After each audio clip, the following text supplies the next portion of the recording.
मुख्यमंत्री समृद्ध पंचायत राज योजनेच्या अनुषंगाने आमच्या शाळेमध्ये सुद्धा एक नाविन्यपूर्ण उपक्रम आम्ही या अंतर्गत राबवला आहे।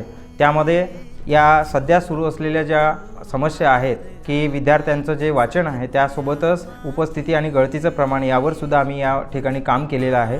आणि त्या पर्यायांती आम्हाला असं दिसून आलं की ग्रामीण भागातल्या मुलांना इंग्रजी माध्यमांच्या शाळांचा जास्त ओढा आहे आणि ते आकर्षण आपण फक्त त्या शाळेंपुरतं मर्यादित न ठेवता आपल्यामध्ये, कारण शिक्षणाचं मुख्य ध्येय हे गुणवत्तापूर्ण शिक्षण देणं आहे आणि हे शिक्षणाचं ध्येय जर आपल्याला साध्य करायचं असेल तर ग्रामीण भागातल्या मुलांनासुद्धा चांगलं दर्जेदार शिक्षणाची जबाबदारी आपण शाळेने उपलब्ध करून दिली पाहिजे।